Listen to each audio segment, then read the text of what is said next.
The Elder Scrolls III: Morrowind is an open-world role-playing game that takes place in the fictional land of Vvardenfell, an island off the northern coast of Morrowind, which is a province in the Empire of Tamriel. Throughout the player's journey in Vvardenfell, they will encounter many different NPCs, some of which have personal problems they need help with, as well as a variety of odd jobs here and there that they can do for the local authorities.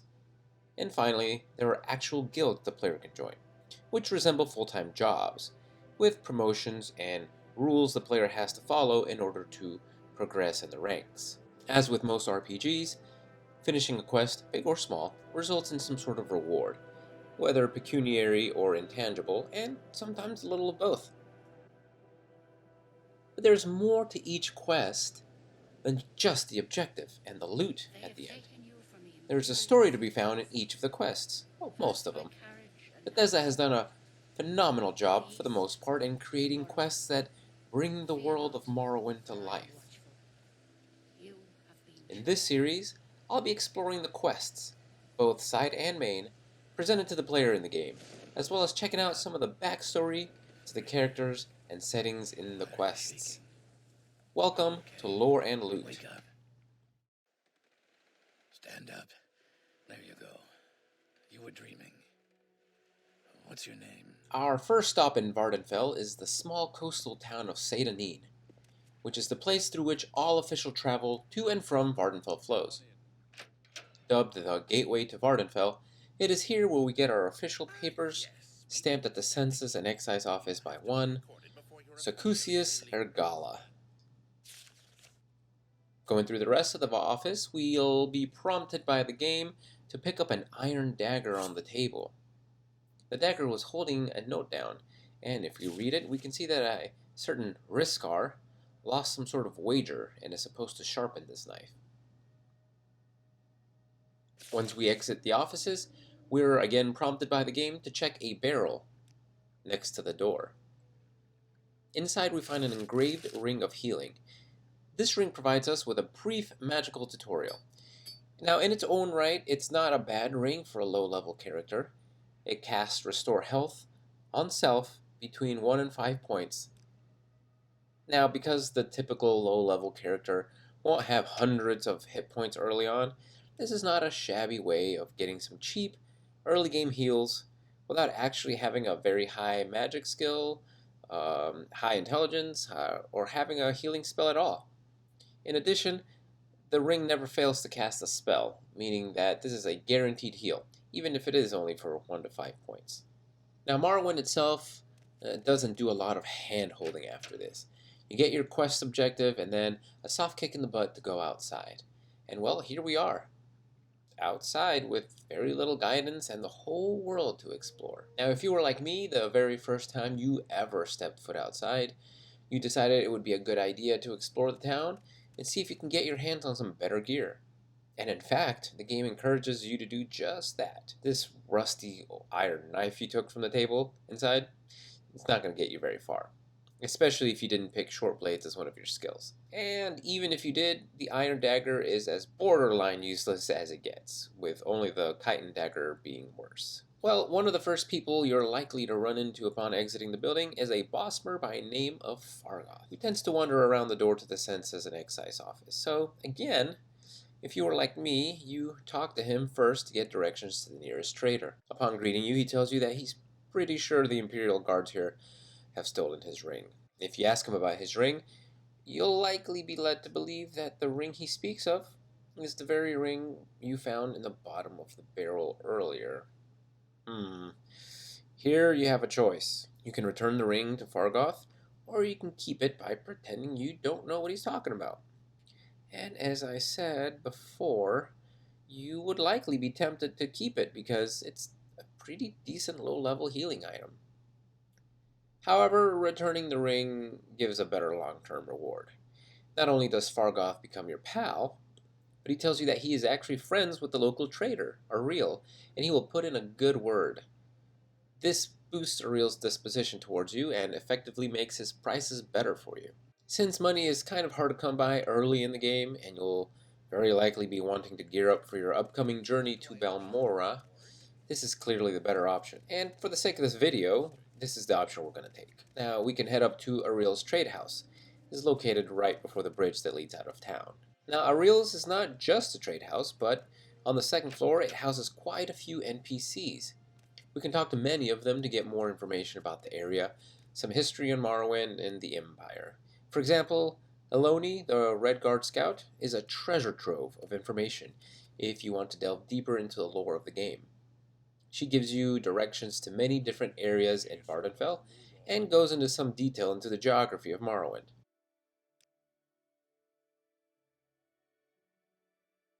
As a first time player, or just someone that really wants to become engrossed in the lore of the Elder Scrolls series, talking to all of the NPCs on the second floor of the trade house is a pretty good idea.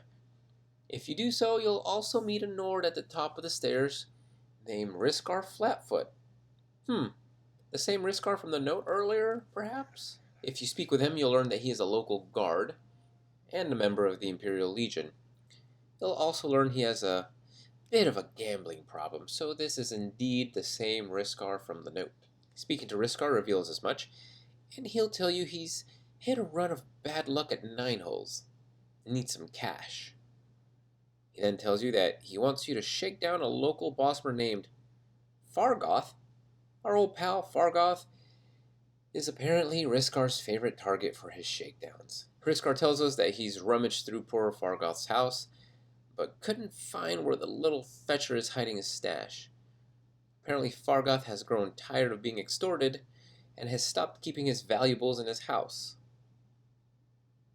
Now, you can agree to help him, in which case you have to now look for where Fargoth hides his stash, or you can tell him to bugger off, in which case he just says he's going to find someone else to do it. And again, for the sake of the thoroughness of this video, we're going to accept his request. Now, we can start searching for clues by trying to get in Fargoth's house.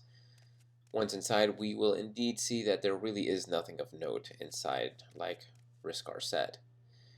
Fargoth keeps a fairly tidy house other than a few bottles strewn about. Our best bet is to just spy on the little fella and see if he gives himself away. As we were told, the best place to watch him from is the top of the lighthouse.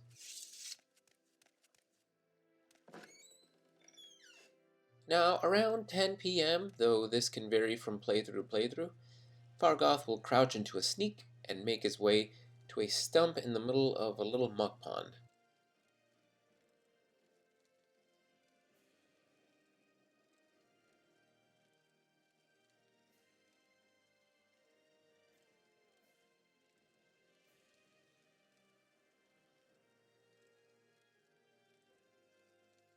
You can then sneak down there and search the stump to discover a not too shabby stash of 300 drakes, a journeyman's lockpick, and, if you returned it to him earlier, the engraved ring of healing.